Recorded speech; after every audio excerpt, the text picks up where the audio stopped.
¿Cómo andamos, Alfredo? ¿Todo bien? Todo bien, Sergio, ¿vos? Bien. Eh, Escribir un libro es un compromiso enorme de tiempo, emocional. ¿Por qué lo escribiste?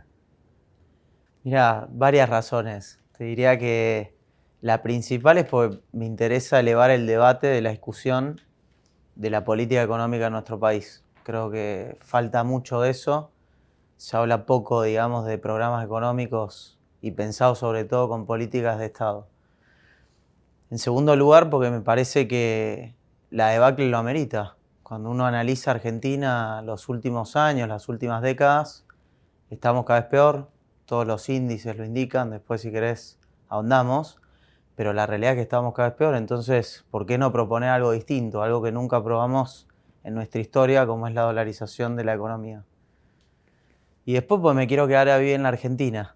Recién hablábamos de fútbol, yo soy muy hincha de Boca, quiero llevarlo a mi hijo a ver a Boca a la Bombonera, acá cerca, y que se quede a vivir en la Argentina y que no decida a los 12, 15, 18 años, me diga, mirá papá, me tengo que ir, acá no hay oportunidades, o este país es inviable. Y lamentablemente tengo colegas, compañeros, gente más grande, gente más joven, que se está yendo de la Argentina. Entonces, si no hacemos un cambio profundo, probablemente eso también me pase.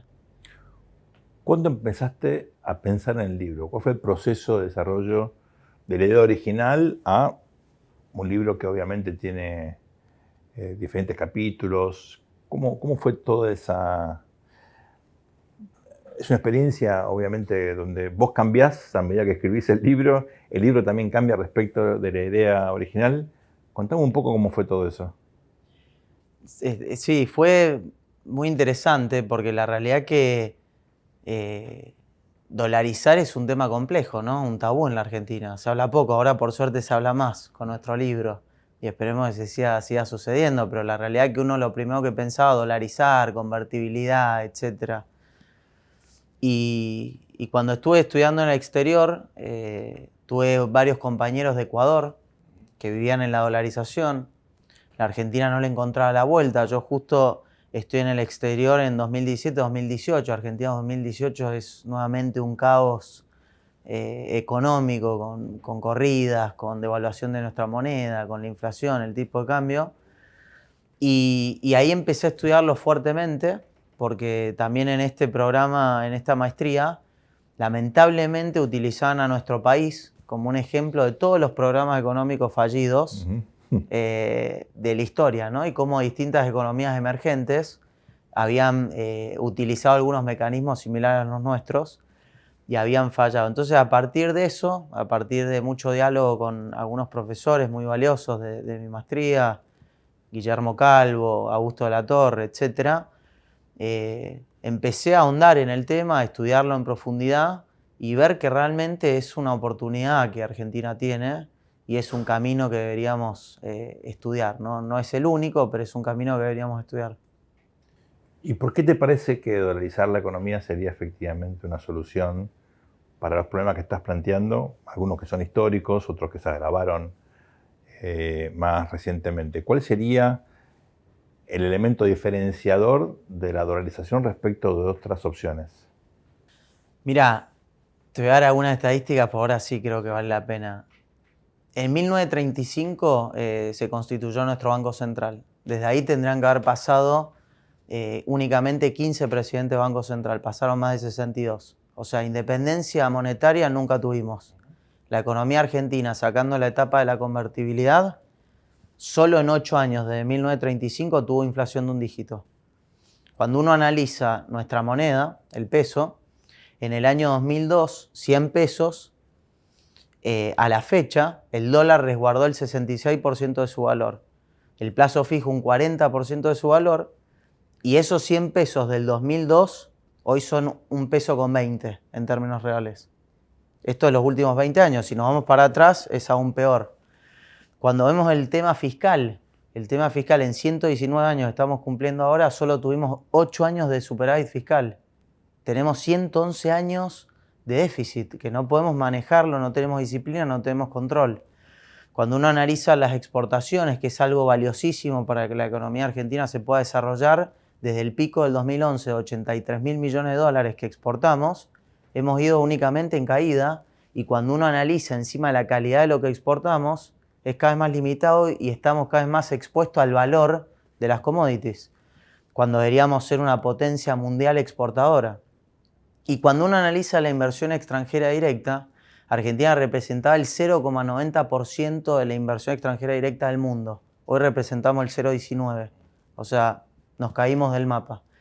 Sumado que el 65% de los jóvenes en nuestro país son pobres. Y que lamentablemente esas nuevas generaciones van a ser un drama para nuestro país. Porque ellos son el futuro. Y si hoy esa gente es humilde, es pobre, no tiene educación, es muy difícil que podamos desarrollarnos. Entonces, por todas esas razones, creo que la dolarización es el maestro exigente. Es aquel maestro que, a diferencia de lo que ha sucedido en la historia argentina, nos pone de una vez por todas una limitación monetaria, que nunca la hemos tenido, y por otro lado nos disciplina fiscalmente, porque nos quita herramientas para que podamos emitir y podamos financiar el gasto como lo hemos generado a lo largo de nuestra historia. Me estás contando el lado positivo de la dolarización. Pero como toda política tiene un lado bueno, un lado regular y un lado malo. Siempre hay costos en lo que los políticos o los policy makers deciden, ¿no? ¿Cuáles son los costos? Si vos tendrías que definir las 3 cosas más costosas, negativas, ¿cuáles serían? Mira, en primer lugar, perder la moneda no es algo que realmente sea una política económica que uno diga, che, qué buena noticia, este país tuvo que perder su moneda. En principio eso habla de todas las deficiencias de política económica y la indisciplina que se ha mantenido durante muchas décadas y no ha generado los resultados esperados. Entonces, eso te hace perder independencia monetaria. Uno no tiene capacidad de emitir, porque no puedes emitir más dólares. Y por el otro lado, lo que uno pierde es, por ejemplo, el prestamista de última instancia. Pero eso, viste que en nuestro libro yo lo discuto bastante, porque la realidad es que es verdad que uno pierde la posibilidad de la emisión del Banco Central. Pero cuando uno analiza desde el año que Argentina entra en el Banco Central, entra en programas del Fondo Monetario Internacional, allá por 1950, cerca de 1960, 1956, Argentina ha convivido con más de 20 programas con el Fondo Monetario Internacional. ¿A qué voy con esto? Nuestro último prestamista siempre ha resultado ser un agente externo y no ha terminado siendo nuestro Banco Central. ¿Por qué? Porque nuestro Banco Central, lamentablemente, cada vez que utilizó la emisión monetaria como mecanismo para defender la actividad económica, lo único que generó fue mayor inflación. Y eso lo vimos en el 2020. En el 2020 tuvimos una crisis muy fuerte, fue la pandemia, se emitió 7.4 puntos de base monetaria con respecto al PBI y sin embargo la economía cayó casi 10% y hoy la Argentina convive con una inflación acumulada de más de 60 puntos, 52 el año pasado y este año ya proyectamos 60 puntos. Entonces, no ha logrado los resultados y eso es porque no tenemos, en primer lugar, prestigio. Nuestro Banco Central no tiene ningún tipo de autoridad sobre los agentes económicos, sobre las personas. Las definiciones que da el Banco Central no terminan teniendo impacto en la economía real. Y por otro lado, porque lamentablemente no tenemos moneda. Y al no tener moneda, es muy difícil que uno utilice las herramientas que te puede ofrecer el Banco Central para morigerar algunas de estos problemas económicos que suceden. Te diría que esas son las principales razones. Después se le suma el señoreaje, que el señoreaje básicamente yo lo asocio a lo que puede ser la licuación del gasto. En Argentina históricamente se ha utilizado la inflación como un mecanismo para licuar la deuda y para achicar el déficit fiscal, como lo estamos viendo ahora, porque convivimos con tasa de interés real negativa, o sea, la inflación es más alta que lo que te paga un plazo fijo.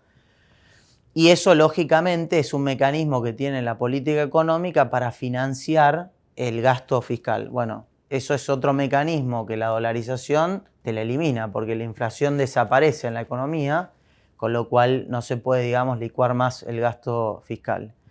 Y respecto al señoreaje, lo que se pierde es que al emitir, uno podría perder entre 2 y 3 puntos del PBI, o sea, alrededor de 700.000 millones de dólares hizo en su momento de cálculos.